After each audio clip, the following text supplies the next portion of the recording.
नमस्कार, स्वागत है पावर ब्रेकफास्ट में। आपके साथ मैं हूं नेहा आनंद। गुरुवार सुबह कैसा है अंतर्राष्ट्रीय बाजारों का मूड मिजाज, चलिए रखते हैं आपके सामने। जबरदस्त कमबैक एसजीएक्स निफ्टी ने दिखाया। 100 अंकों से अधिक की स्ट्रेंथ आज सुबह दिखाई दे रही है और इसके साथ साथ बाकी मार्केट्स भी जो है, खासतौर से जापानीज मार्केट निकेई पर नजर डालिए, 500 अंकों से अधिक की जबरदस्त स्ट्रेंथ। कॉस्पी, स्ट्रेट टाइम सब में आधे से 0.5% की मजबूती के साथ हो रहा है कारोबार। और डाउ नैस्डैक फ्यूचर्स थोड़ी ही सही लेकिन कुछ हरे निशान में ट्रेड करने की कोशिश कर रहे। 20-22 अंकों की स्ट्रेंथ वहां भी दिख रही है और नैस्डैक फ्यूचर्स भी तकरीबन उतने ही अंकों की स्ट्रेंथ ले रहा है। लेकिन सबसे कमाल तो हमने कच्चे तेल में होते हुए देखा है, जो कि 8 महीने में पहली बार $90 के नीचे, इनफैक्ट $88 के नीचे खिसका है। तो क्या कुछ हुआ अंतर्राष्ट्रीय बाजारों में, इसकी पूरी डिटेल लेकर मेरे सहयोगी दीपांशु मेहता स्टूडियो में जुड़ चुके हैं। दीपांशु, क्या कमाल हुआ है? मतलब कल हम सुस्ती बड़ी गिरावट थी। मतलब वो कहते हैं ना, what do we owe such a pleasurable comeback in markets. कोई बड़े रीजन नहीं है। अगेन कोई बड़ा रीजन कल अगर कमबैक इन मार्केट्स, कोई बड़े रीजन नहीं है। अगेन कोई बड़ा रीजन। कल अगर हम बात कर रहे थे इतनी बड़ी गिरावट क्यों आई है, उसका भी कोई ट्रिगर नहीं था। इतनी बड़ी रिकवरी आई, उसका भी कोई ऐसा क्लियर ट्रिगर आपके लिए नहीं आ रहा है। अपने हिसाब से चल रहा है। एक अच्छी बात है, कच्चा तेल काफी तेजी से गिरा है, तो वो एक राहत की बात जरूर आ रही है। एब्सोल्युटली कि अब नीचे जाना चाहिए। $90 के नीचे आ गया है। 7 महीने के निचले स्तर पर, इनफैक्ट इस साल के लोएस्ट लेवल पर आपको कच्चा तेल आते दिख रहा है, तो वहां से डेफिनेटली आपको एक राहत मिल रही है। बट इसके अलावा कोई ऐसा बड़ा ट्रिगर नहीं आया। बट हाँ, एक रिबाउंड ड्यू था अमेरिकी मार्केट्स में और वो रिबाउंड फाइनली आपने आते हुए देखा। हम जैसे बात कर रहे थे, 7 में से 6 सेशंस डाउ गिरा था। 7 लगातार सेशंस हमने नैस्डैक को गिरते हुए देखा था। सुस्ती का माहौल था, बड़ी गिरावट आ रही थी, पॉजिटिव मार्केट नेगेटिव रोज हो रहा था। ये ट्रेंड कल अमेरिका ने नगारा है। इनफैक्ट 435 अंक उछलकर दिन की ऊंचाई के करीब आपने डाउ को बंद होते हुए देखा। 7 दिनों की गिरावट पर नैस्डैक में लगा है ब्रेक। 2% से ज्यादा की तेजी आपने नैस्डैक में आती हुई देखी। स्मॉल कैप्स में बढ़िया एक्शन था, 2.25% आपका रसल 2000 उछलकर आया है। तो अच्छा एक्शन अमेरिकी बाजार में माना जाएगा। एक बाउंस बैक ड्यू था और ये बाउंस बैक कल आपने आते हुए देखा है। साथ ही हमने देखा कि सेक्टोरल पार्टिसिपेशन का कल बहुत अच्छा था। स्टॉक स्पेसिफिक एक्शन बहुत बढ़िया था। एनर्जी छोड़कर बाकी सारे सेक्टर्स में आपने खरीदारी का ट्रेंड आते हुए देखा। बॉन्ड यील्ड हल्की सी गिरी है, ज्यादा नहीं गिरी, 3.3% के ऊपर थी, वो 3.25% पर आ गई। कोई इतनी बड़ी गिरावट नहीं आई है, बट डेफिनेटली एक राहत का संकेत थोड़ा बॉन्ड यील्ड के कूल ऑफ होने से भी आपने बाजार में आते हुए देखा। तो ओवरऑल एक broad based rally American markets में आपने आते देखी। एक बाउंस बैक ड्यू था, ये हमने देखा। जैसे मैंने कहा, आईटी स्टॉक्स लीडरशिप दिखा रहे थे। एप्पल ने कल नया आईफोन 14 लॉन्च किया है, साथ ही नई आई वॉच लॉन्च करी है। एयरपॉड्स में उन्होंने नया प्रोडक्ट लॉन्च करा है। तो ओवरऑल नए प्रोडक्ट्स के लॉन्च के दम पर थोड़ा एप्पल के शेयर में एक्शन था, 1% ऊपर बंद हुआ। अल्फाबेट 2% ऊपर था। ट्विटर के शेयर में हमने 6% की तेजी आती देखी। जो इलॉन मस्क साहब के साथ लॉ सूट चल रहा है, उसमें कुछ डेवलपमेंट्स हुए जो ट्विटर के लिए पॉजिटिव माने जा रहे हैं, तो वहां पर आपने तेजी बनती देखी। तो ओवरऑल एक बहुत ही बढ़िया मूड में कल बाजार था। पर जैसा मैंने कहा, कोई ऐसा अच्छा संकेत आया नहीं है। इनफैक्ट अगर आप बात करें तो मंदी की चिंता अभी भी हावी है। जो फेड की कल बेज बुक आई, जो 12 रीजनल फेडरल बैंक्स हैं, उनका अपडेट जो है वो कोई भी अच्छे संकेत अभी के लिए तो नहीं दे रहा है। इनफैक्ट आर्थिक धीमापन इस बेज बुक के मुताबिक आ चुका है। आगे जाकर इन्फ्लेशन चिंता बना रहेगा और फेड को अपने टूल्स यूज करने पड़ेंगे महंगाई को काबू लाने के लिए। ये भी बात की जाई है कि फेड के रीजनल प्रेसिडेंट है ब्रेनार्ड साहब, उन्होंने कल एक पब्लिक बयान दिया। उन्होंने भी कहा कि फेड की पॉलिसी आने वाले समय में रेस्ट्रिक्टिव पॉलिसी रह सकती है, यानी कि अग्रेसिव पॉलिसी रहेगी इन्फ्लेशन को काबू में लाने के लिए। 2% का जो इन्फ्लेशन का लॉन्ग टर्म टारगेट है, उसकी तरफ कामकाज भी चलते रहेगा। ये भी उन्होंने कहा कि इकोनॉमी में ओवर टाइटनिंग का खतरा आ सकता है, यानी कि एक समय ऐसा आएगा जब आप इतनी ज्यादा टाइटनिंग कर देंगे, इतने सारे रेट्स बढ़ा देंगे कि फिर आगे इकोनॉमी में इसका नेगेटिव असर आ सकता है। इसकी भी उन्होंने आशंका जताई। तो वैसे भी कोई कमेंट्स ऐसे बड़े पॉजिटिव नहीं आए हैं, बट थोड़ा बाजार इस रिबाउंड के मूड में था, तो इसको नकारा गया है। आज फेड चेयरमैन जेरोम पावेल साहब एक पब्लिक इवेंट में भाषण देंगे, तो वो क्या कहते हैं ये काफी जरूरी रहने वाला है। एंड इनफैक्ट जो रिसेंट जॉब्स डेटा आया है, आगे का आउटलुक क्या बन रहा है, उस पर नजर रहेगी। पॉलिसी की बात करें तो आज ईसीबी की भी पॉलिसी आने वाली है। एक बड़ी रेट हाइक आ सकती है, क्योंकि हम देख रहे हैं यूरोप में इन्फ्लेशन रिकॉर्ड ऊंचाई पर है। तो देखते हैं वहां से क्या एक्शन आपके लिए निकल कर आएगा। बड़ी राहत कच्चे तेल से आई है, 6% कल गिरा है। और इनफैक्ट अभी भी अगर देखते हैं तो $89 के नीचे आपको ब्रेंट क्रूड ट्रेड करते हुए दिख रहा है, तो वहां से आपको बड़ी राहत आती हुई दिखी है। WTI अब $80 के करीब आ रहा है, तो बहुत ही बढ़िया संकेत आपको कच्चे तेल के आते हुए दिखे हैं। 8 ट्रेडिंग सेशंस में करीब $18 की गिरावट हो चुकी है। बड़ी राहत की बात है। यहाँ पर यूएस वीकली क्रूड भंडार उम्मीद से ज़्यादा बढ़कर आए हैं, तो उससे भी थोड़ा प्रेशर बढ़ा है। और ऑफकोर्स दुनिया भर में जो आर्थिक मंदी, धीमेपन, मांग गिरने की आशंका है, उससे हम देख रहे हैं कि तेल के दामों पर प्रेशर पड़ रहा है। सोने चांदी सीमित दायरे में ट्रेड था, कुछ ज़्यादा एक्शन नहीं रहा। मेटल्स में कमज़ोर कारोबार है। करेंसी मार्केट पर रखिए नज़र, डॉलर मजबूत हो रहा है, 24 साल की ऊंचाई पर है येन के मुकाबले और 37 साल की ऊंचाई के पर है ब्रिटिश पाउंड के मुकाबले। तो डॉलर में काफ़ी मजबूती है और बाकी करेंसीज काफ़ी कमज़ोर हैं। ये एक फैक्टर है जिस पर रखनी पड़ेगी नज़र। बिल्कुल, तो काफ़ी कुछ हम देख रहे हैं, उठापटक तो मार्केट्स में हो रही है, लेकिन चलिए दिन की शुरुआत अच्छी हुई तो उम्मीद करते हैं कि हमारे मार्केट्स भी इसे पॉजिटिवली लेंगे। शुक्रिया दीप, वो पूरी डिटेल दर्शकों के सामने रखने के लिए। आइए इससे पहले कि हम आगे बढ़े देख लेते कि कल संस्थागत निवेशकों का मूड मिजाज कैसा था, कैसा प्रदर्शन रहा है। तो कैश स्पेस में तो अच्छा प्रदर्शन दिखा है, 760 करोड़ के आसपास की खरीद का फिगर विदेशी संस्थागत निवेशकों की तरफ से आया। लेकिन जब हम एफएनओ के फिगर पर नजर डालते हैं तो यहाँ पर 1000 करोड़ के आसपास की बिकवाली देखने को मिली है। घरेलू संस्थागत निवेशक जो थोड़ा बहुत कॉन्फिडेंस दिखा के आ रहे थे, उन्होंने भी कल बिकवाली की। 139 करोड़ की बिक्री का आंकड़ा सामने निकल कर आया है। चलिए अब जानते हैं कि जिस तरह के संकेत अभी on the face of it निकल कर आ रहे हैं ग्लोबल मार्केट से, अच्छे हैं। इन सब के बीच हमारे मार्केट में क्या ट्रेडिंग रणनीति होगी, इन सब पर बात करने के लिए जी बिजनेस के मैनेजिंग एडिटर अनिल सिंह भी हमारे साथ जुड़ चुके हैं।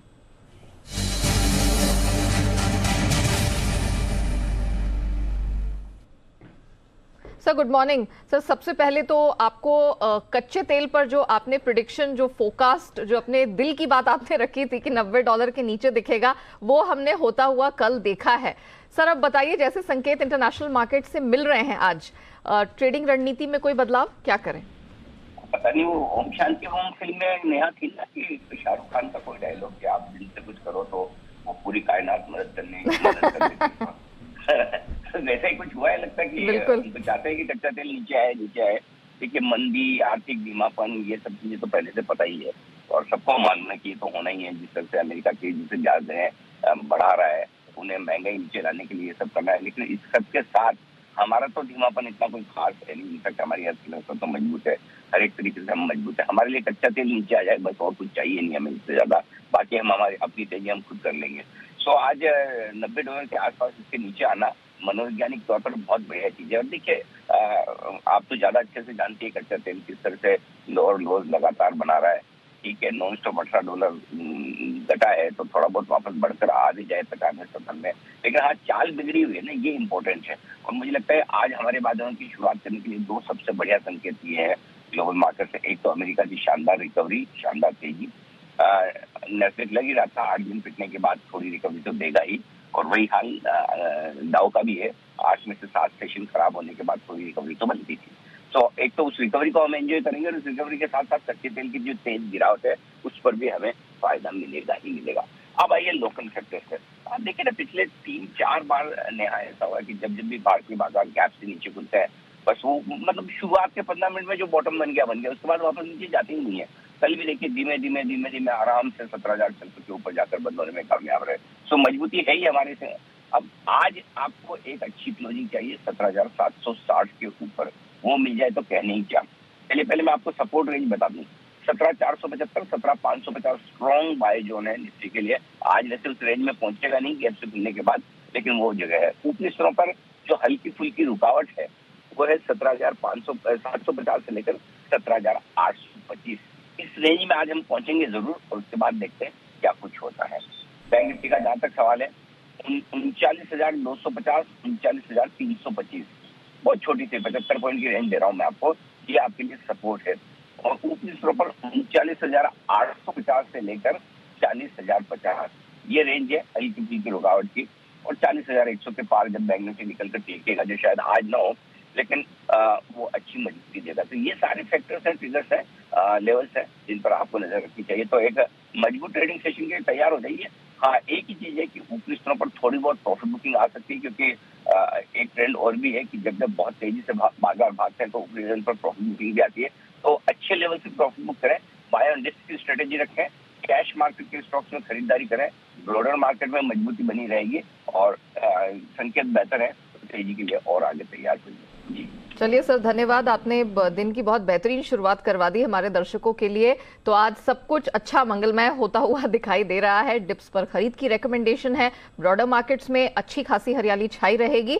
कैश स्पेस में के स्टॉक्स में फोकस करने की सलाह सर की तरफ से आई। लेवल बता देती हूँ, 17,475 से 550। निफ्टी में ये एक रेंज होगी जो आज सपोर्ट का काम करेगी। अपर बैंड 750 से 825 स्ट्रेच होता हुआ दिखेगा। सर ने 17,760 इस लेवल पर फोकस करने की बात कही है, क्योंकि इसके ऊपर जाते ही मार्केट में और अच्छी स्ट्रेंथ दिखेगी। बैंक निफ्टी 39,950, 39,250 और 39,325 के आसपास की लेवल है, उस पर आपको फोकस करके चलना है। वहां पर आपको अच्छे सपोर्ट लेवल्स मिलते हुए दिखाई देंगे। 39,850 से 40,050 ये एक अपर बैंड का आज काम करेगा। तो ब्रॉडर नोट पर यहां पर कुछ अच्छे संकेत खरीदारी की डिप्स पर सलाह निकल कर आ रही है। लेकिन खबरों के दम पर कहां रहेगा एक्शन, इन सब पर बात करने के लिए मेरे सहयोगी कुशल इस वक्त मेरे साथ स्टूडियो में जुड़ चुके हैं। कुशल, गुड मॉर्निंग। ब्रॉडर मार्केट से बहुत अच्छे संकेत दिख रहे हैं। बिल्कुल। तो आपकी स्टॉक्स इन न्यूज की लिस्ट कोई गुड न्यूज है अच्छी खासी? उसमें काफी सारी है और न्यूज और ट्रिगर्स यहाँ पर आपको फोकस रखना चाहिए। बताइए। तो सबसे पहले ट्रिगर्स के लिहाज से आपको ध्यान रखना है, एक तो धामपुर बायो ऑर्गेनिक्स जो कि एक डिमर्ज एंटिटी है धामपुर शुगर की, वो आज लिस्ट होने वाली है। साथ ही महिंद्रा एंड महिंद्रा की तरफ से XUV 400 EV ये आपके सामने आती हुई नजर आएगी। इनफैक्ट रिलायंस पावर पर भी नजर रखिए, फंड जुटाने पर कंपनी बोर्ड बैठक करती हुई दिखेगी। बायबैक पर टानला प्लेटफॉर्म्स भी बोर्ड बैठक करेगा। Defence minister Rajnath Singh Japan के दौरे पर रहेंगे। 2+2 डायलॉग मीटिंग आज होने वाली है। और साथ ही वित्त मंत्री जी डिजिटल लेंडिंग ऐप फ्रॉड को लेकर DFS और RBI अधिकारियों के साथ बैठक भी करेंगे। कुछ एग्स डेट है काफी सारे स्टॉक्स, जिसमें मॉयल है डिविडेंड को लेकर, BML जो रेशियो हुआ था BML लैंड एसेट्स पर, वहां पर भी एक्स डेट है। साथ ही सोनाटा सॉफ्टवेयर बोनस शेयर पर आज उनकी एक्स डेट भी होती हुई दिखेगी। ज्योति रेसिन्स भी बोनस के लिए एक्स डेट है। और एक्स स्टॉक स्प्लिट ट्रेड करेगा बंसवारा सिंटेक्स का भी स्टॉक। जहां तक IPO मार्केट का अपडेट है, Tamil Nadu mercantile bank final update आ चुके हैं। 2.86 टाइम्स से सब्सक्राइब होते हुए दिखे हैं कुल मिलाकर, और रिटेल निवेशकों का हिस्सा 6.48 टाइम सब्सक्राइब हुआ है। इंटरग्लोब एविएशन, यहाँ पर एक बड़ी ब्लॉक डील होने की संभावना है। इनफैक्ट इंडिगो में 2000 करोड़ की बड़ी ब्लॉक डील लॉन्च कर दी है, जिसमें गंगवाल परिवार ब्लॉक डील के जरिए 2.8% हिस्सेदारी अपनी बेचेंगे। ब्लॉक डील के लिए 1850 रुपये प्रति शेयर का बेस प्राइस तय किया गया है। डिस्काउंट करीबन 6.5% का पॉसिबल है। साथ ही जी एंटरटेनमेंट पर नजर रखिए, यहाँ पर NCLT ने शेयर होल्डर्स मीटिंग बुलाने को कहा है। 14 अक्टूबर को ये मीटिंग करने का आदेश दिया गया है NCLT द्वारा। सुवेन फार्मा का भी क्लैरिफिकेशन आ गया है। एक मीडिया रिपोर्ट में जो खबर आई थी कि सुवेन फार्मा जो है वो कुछ PE या स्ट्रेटेजिक फर्म्स के साथ कंट्रोलिंग हिस्सा अपना बेच सकता है, उस पर कंपनी ने अभी खंडन कर दिया है कि ऐसी अभी कोई भी टॉक्स नहीं है। भारतीय एयरटेल पर नजर रखिए, 1 महीने के अंदर ये इंपॉर्टेंट अपडेट है, 5G सेवा शुरू करने वाले हैं। तो ये एक अच्छा अपडेट भारतीय एयरटेल की तरफ से। स्नाइडर इलेक्ट्रिक कोलकाता स्थित यहाँ पर इनकी जो यूनिट है उसमें प्रोडक्शन कैपेसिटी बढ़ाने को मंजूरी मिल गई है और अगले 3 साल में करीबन 140 करोड़ रुपए निवेशित ये कर सकते हैं। रामकृष्ण फोर्जिंग फंड जुटाने पर कंपनी बोर्ड बैठक करने वाली है 12 सितंबर को। और अंत में एक फंड एक्शन है जहां पर ब्लू स्टार फोकस में रहेगा। SBI म्यूचुअल फंड ने 2.7 लाख शेयर्स यहां पर खरीदे हैं और हिस्सेदारी अब 7.24% से बढ़कर 7.51% हो गई है। ओके, चलिए कुशल, बहुत शुक्रिया आपका वो पूरी डिटेल्स रखने के लिए। आइए जान लेते हैं अब आज की ट्रेडिंग कॉल्स। चॉइस ब्रोकिंग से करेंगे शुरुआत। स्पार्क खरीद के चलने की सलाह यहां पर आ रही है। स्टॉप लॉस 228 का, टारगेट 242 का। आन राठी सिक्योरिटीज, इनकी तरफ से आज कैम्स खरीद के चलने की सलाह है। स्टॉप लॉस 2260 का, टारगेट 2395 का। सेंट्रम ब्रोकिंग, इनकी तरफ से आज एक नहीं 2 रिकमेंडेशन है। पहली तो है फार्मा स्पेस की सिप्ला, खरीद के चले 1035 का स्टॉप लॉस, टारगेट 1080 का मिल जाएगा। और दूसरी रिकमेंडेशन भी खरीद की है SBI कार्ड में, स्टॉप लॉस 946 का और टारगेट 980 का इस स्ट्रैटेजी में आपको मिल जाएगा। चलिए अब जान लेते हैं कि इक्विटी बाजार पर एक्सपर्ट्स आपके लिए कौन सी खास रणनीति बुनकर लाए हैं, कौन से शेयरों में आपको पैसा लगाना है, सब पर विस्तार से बात करेंगे। SMC ग्लोबल सिक्योरिटीज के मुदित गोयल हमारे साथ जुड़ चुके हैं। मुदित जी, मॉर्निंग, बहुत स्वागत है आपका। जबरदस्त क्यूज हमें इंटरनेशनल मार्केट से मिलते हुए दिख रहे हैं। बताइए, एक्सपायरी किस नोट पर होती हुई दिख रही है Nifty bank Nifty? Good morning Neha ji, good morning everyone. बिल्कुल, देखिए एक्सपायरी तो हमें लगता है कि आज के सेशन में 17,750 के आसपास होती हुई नजर आएगी। एक बढ़िया गैप अप ओपनिंग मार्केट में देखने को मिल सकती है। तो देखिए जिस तरह का कंजेशन लास्ट 2 वीक से मार्केट्स में बना हुआ है, उस कंजेशन में अंडरटोन मार्केट का बुलिश ही साउंड कर रहा है। काफी हैवी वेट काउंटर्स में बढ़िया बाइंग देखने को मिल रही है। और कल जब क्लोजिंग सेशन में थे तब भी हमने यही कहा था कि मार्केट में यहाँ से अभी और तेजी बन सकती है। स्टॉक स्पेसिफिक एक्शन जिस तरह का बना हुआ है, एक बढ़िया अपसाइड मूव आज के सेशन में देखने को मिल सकता है। कोई भी डिप देखने को मिलता है, बाइंग अपॉर्चुनिटी रहेगा। आज के लिए निफ्टी में 17,740 तक के टारगेट्स नजर आते हैं। स्टॉप लॉस रहेगा 17,550 का। वहीं अगर निफ्टी बैंक की बात करते हैं तो निफ्टी बैंक में भी जिस तरह की रिकवरी का लास्ट में देखने को मिली और साथ ही साथ हैवी वेट काउंटर्स में बाइंग नजर आई है। काफी अच्छे काउंटर्स जैसे आईसीआईसीआई बैंक की बात करते हैं, एचडीएफसी बैंक की बात करते हैं, इनफैक्ट एक्सिस बैंक की भी बात करते हैं, तो लो से बहुत बढ़िया रिकवरी का लास्ट के 1 घंटे में एक्सिस बैंक में देखने को मिली। तो हमें लगता है बैंक निफ्टी भी यहाँ से आउट परफॉर्मेंस दिखा सकता है। 39,900 के टारगेट्स के लिए निफ्टी बैंक को भी लॉन्ग करके चल सकते हैं। स्टॉप लॉस रहेगा 39,200 का। तो कुछ पॉजिटिव नोट पर हम एक्सपायरी करते हुए देखेंगे। निफ्टी बैंक निफ्टी दोनों में खरीद की रिकमेंडेशंस मुदित की तरफ से निकल कर आ रही है, लेकिन मुदित जी जरा बताइए कुछ स्टॉक स्पेसिफिक एक्शन भी आज देखने को मिलेगा कि नहीं? ठीक है, स्टॉक स्पेसिफिक एक्शन बिल्कुल बना हुआ है और जो स्टॉक मैंने चुने हैं वो दोनों ही मेरे पसंदीदा काउंटर हैं और जब भी मुझे मौका मिलता है चैनल पर मैं हर बार उन स्टॉक से बात करता हूँ। सबसे पहला स्टॉक हिंदुस्तान कॉपर। कल क्लोजिंग शो में भी हमने बीटीएस की करने की सलाह दी थी और कहा था कि कैरी करके जाइए। आज के सेशन में 123 के टारगेट्स नजर आते हैं। एक ट्रायंगल पैटर्न का ब्रेकआउट कल के सेशन में आया है। हमें लगता है आज से भी और देखने को मिल सकती है। 123 के टारगेट्स के लिए हिंदुस्तान कॉपर को लॉन्ग करेंगे। स्टॉप लॉस रहेगा 116 का। दूसरा स्टॉक रहेगा कल के स्टार परफॉर्मर, एक mid cap IT stock FSL, first source solutions limited. FSL में भी बढ़िया बाइंग नजर आई। कल के सेशन में जो सबसे अच्छी चीज है कि चार्ट पर नजर आई, लास्ट 6 महीने में जितना वॉल्यूम, लास्ट 6 महीने के रिकॉर्ड वॉल्यूम के साथ इस काउंटर में बाइंग देखने को मिली है। 1.5 करोड़ वॉल्यूम के साथ इस काउंटर में कल ब्रेकआउट आया है, तो तेजी यहाँ से और दिखा सकता है। Inverse head and shoulder pattern का ब्रेकआउट दिया, 100 डेमा जो ऊपर ये काउंटर कल क्लोज हुआ, तो सारी चीज पॉजिटिव ही नजर आ रही है। एफएसएल में बढ़िया बाइंग हो सकती है। 118 के टारगेट्स के लिए एफएसएल को लॉन्ग करेंगे। स्टॉप लॉस रहेगा 111 का। मुदित जी बहुत शुक्रिया आपका हमारे साथ जुड़ने के लिए। ना सिर्फ एक्सपायरी स्ट्रैटेजी दर्शकों के सामने निफ्टी बैंक निफ्टी की रखने के लिए, बल्कि ये भी बताने के लिए कि एफएसएल और हिंदुस्तान कॉपर यहाँ पर क्या रणनीति अपनानी है। दोनों में जबरदस्त एक्शन दिखेगा और खरीदारी की रिकमेंडेशन इन दोनों ही स्टॉक्स में निकल कर आ रही है। और अब हमारे साथ कमोडिटी बाजार की रणनीति समझाने के लिए आईएफएल सिक्योरिटीज के अनुज गुप्ता जुड़ चुके हैं। अनुज, पहले तो कच्चे तेल पर ही फोकस कर लेते हैं। जबरदस्त एक्शन यहाँ देखने को मिला है। हफ्ते भर में $18 का करेक्शन आ चुका है। कल ही 6% की करेक्शन दिखी। क्या करें, बिकवाली बनती है आज? Neha ji good morning. देखिए जैसा हम एक्सपेक्ट कर रहे थे कि $88 का लेवल महीने के एंड तक आएगा, बट ये तो महीने के बीच में ही आ गया। तो शार्प करेक्शन क्रूड में देखने को मिला है। जिस तरीके से स्टेटमेंट आया ओपेक का और उसके बाद काफी सारी स्टेटमेंट्स देखने को मिली हैं, तो एक सेलिंग प्रेशर क्रूड में हावी रहा है। और तो हमें लगता है कि अब ये $90 का स्तर जो ब्रेंट ने ब्रेक किया है ये अब आगे सस्टेन रहेगा और एक्सपेक्टेड है कि $86 $85 तक के लेवल ब्रेंट में देखने को मिल सकते हैं और WTI भी लग रहा है कि $80 तक जा सकता है। तो यहाँ पे बिकवाली का ही ट्रेंड है। सेल ऑन राइज का मार्केट क्रूड में रहेगा। एमसीएक्स वाइज देखें तो 6,600 6,700 तक के लेवल आते हुए दिखाई दिए हैं। तो यहाँ पर भी 6,800 का एक स्तर था, वो मार्केट ने ब्रेक किया है। हमें लगता है कि यहाँ पर अभी मार्केट डाउन रहेगा, तो बिकवाली का ट्रेड करीबन 6,750 के आसपास ले सकते हैं। 6,900 का स्टॉप लॉस लगाएं, टारगेट 6,550 और नीचे में 6,400 तक के लेवल देखने को मिल सकते हैं। अच्छा, सोने चांदी में क्या करें? सोना बड़ा आंख में चौली खेल रहा है। 50,000 ऊपर टिकेगा नहीं टिकेगा, फिसल जाता है। कल तो मजबूत क्लोजिंग हुई, लेकिन आज क्या करें? और देखिए $1,716 के आसपास अभी स्पॉट में चल रहा है। कल 1,690 से एक रिकवरी देखने को मिली है, तो शार्प रिकवरी यहाँ पर हुई है। हमें लगता है कि रिकवरी मेंटेन यहाँ पे रह सकती है। हालांकि एक ब्रॉड रेंज बनी है, नीचे में करीबन $1,680 और ऊपर में करीबन 1,740, तो ये रेंज मुझे लगता है कि कंटिन्यू रहेगी, बट बाय ऑन डिप्स की मार्केट यहाँ पे रह सकती है।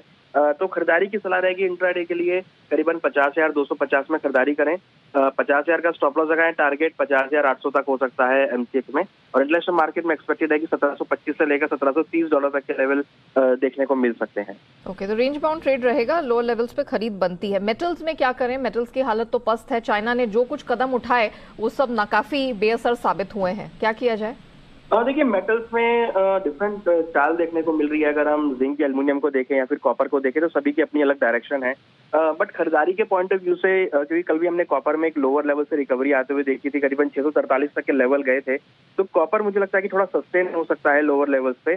तो एक यही कमोडिटी है बेस मेटल में जो कि बाई इंडिकेशन दे रही है, तो करीबन 625 के आसपास कॉपर में खरीदारी कर सकते हैं। 627 का स्टॉप लॉस लगाएं, टारगेट 645 तक हो सकता है। तो बाय एंड डिप्स की स्ट्रेटेजी कॉपर में ली जा सकती है। दूसरी तरफ एल्युमिनियम काफी ओवरसोल्ड जोन में है, तो यहाँ पर भी अगर सपोर्ट के आसपास 195 के आसपास लेवल्स मिलते हैं तो खरीदारी के मौके ढूंढने चाहिए। बहुत शुक्रिया आपका हमारे साथ जुड़ने के लिए, बताने के लिए कि नॉन एग्री स्पेस में कहां है आज कमाई के मौके।